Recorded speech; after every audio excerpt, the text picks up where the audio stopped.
অংশ নিচ্ছেন জামায়াতের আমির ডাক্তার শফিকুর রহমান।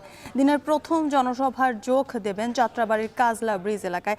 সেখানে আছেন আজহার লিমন, সরাসরি যুক্ত হচ্ছে তার সঙ্গে। লিমন, জামায়াত ইসলামীর আমির কখন যোগ দেবেন এবং সমাবেশে নেতাকর্মী সমর্থকরা আসতে শুরু করেছেন কিনা, সেখানকার কি তথ্য আছে আপনার কাছে জানাবেন? জ্যোতিকা, ঢাকা ৫-এর প্রার্থী কামাল হোসেনের যে প্রতীক, বাংলাদেশ জামায়াত ইসলামীর যে প্রতীক দাঁড়িপাল্লার সমর্থনে এই নির্বাচনী সভাটি হচ্ছে ডেমরা এলাকায়, যাত্রাবাড়ি থেকে খুবই কাছে। এটা হলো কাজলা ব্রিজের পাশেই এই সমাবেশটি হচ্ছে। এইখানে বাংলাদেশ জামায়াত ইসলামীর যিনি আমির ডাক্তার শফিকুর রহমান, যে সূচি রয়েছে সেই সূচি অনুযায়ী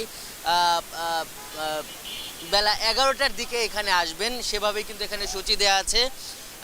এবং আমরা দেখছি যে এখন মূলত এই আসনের যারা নেতাকর্মীরা আছেন তারা আসতে শুরু করেছেন। মূলত সমাবেশটির এখন প্রস্তুতি চলছে। দেখছি যে শুধুমাত্র এই ডেমরা এলাকা নয়, এই ঢাকা মহানগরী যে দক্ষিণ শাখা বাংলাদেশ জামায়াত ইসলামীর, তাদের বিভিন্ন শাখার নেতৃবৃন্দ এই মঞ্চে আছেন যে বাংলাদেশ জামায়াত ইসলামীর যে জোট করেছে, যে 11 দলীয় জোট, সেই জোটের মিত্র দলগুলোর শীর্ষ নেতারাও মঞ্চে আছেন। এবং যে দর্শক সারি অর্থাৎ নেতাকর্মীদের যে সারি, সেখানে আমরা দেখছি যে কিছুক্ষণ পরই কিন্তু এখানে মিছিল নিয়ে আসছে। আমরা এই মুহূর্তে দেখতে পাচ্ছি যে একটি মিছিল কিন্তু এখানে আসছে এবং যেটি এখানে দেখা যাচ্ছে মূলত ঢাকা ৪ এবং ৫, ঢাকার যে মহানগরীতে যে 15টি আসন, সেই 15টি আসন লাগোয়া 15টি আসনের মধ্যে এই আসনটি একদম বলা যায় যে মহানগরীর সীমান্তে অবস্থিত।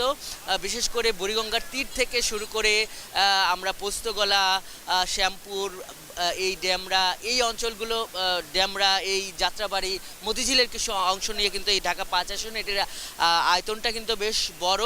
এবং ওই পাশে আমরা দেখছি যে ঢাকা ৪ আসন যেটি শ্যামপুর কদমতলী, সেখান থেকেও এখানে কিন্তু মানুষেরা বা এই জামাতের নেতাকর্মীরা এখানে আসছে এবং তারা দাঁড়িপাল্লা স্লোগান দিতে আসছে।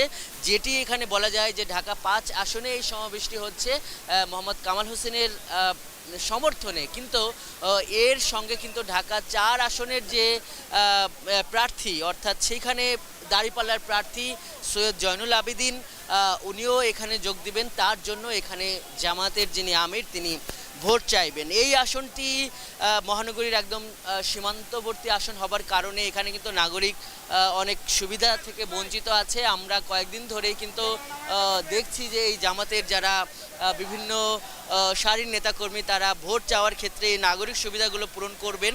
সেগুলো যেমন বলছেন, একই সঙ্গে সন্ত্রাস, চাঁদাবাজি, যেটি প্রায় জামাতের সর্বস্তরের নেতাকর্মীরা বলছেন, সেগুলো দূর করবেন, সেভাবেও কিন্তু এখানে আমরা নেতাকর্মীদের বলতে শুনেছি। আজকের এই জনসভা থেকে কী হতে পারে, আমি জামাতের নেতৃবৃন্দের সঙ্গে কথা বললাম, তারা বলছেন যে এই আসছে নির্বাচনে এই জামাত ইসলামী তারা দলীয়ভাবে কি করতে চায় এবং স্থানীয়ভাবে অর্থাৎ এই সংসদীয় আসনের জন্য কি করতে চায়, এই যে দুইটি বার্তা এই স্থানীয় যারা এখান থেকে প্রতিদ্বন্দ্বিতা করছেন তারা যেমন বলবেন, সেই সঙ্গে জামাতের যে পরিকল্পনা এই দেশ নিয়ে, সেটি কিন্তু এখানে এই উপস্থিত হয়ে বাংলাদেশ জামাত ইসলামের যিনি আমির ডাক্তার শফিকুর রহমান, তিনি এই জনতাকে বলবেন এবং জামাতের পক্ষে অর্থাৎ দাঁড়িপাল্লার পক্ষে 11 দলীয় জোটের পক্ষে ভোট চাইবেন। এটি কিন্তু আমার জামাতের এই নেতারা জানিয়েছেন। জ্যোতিকা, এই ছিল যাত্রাবাড়ি থেকে আমার কাছে সব শেষ।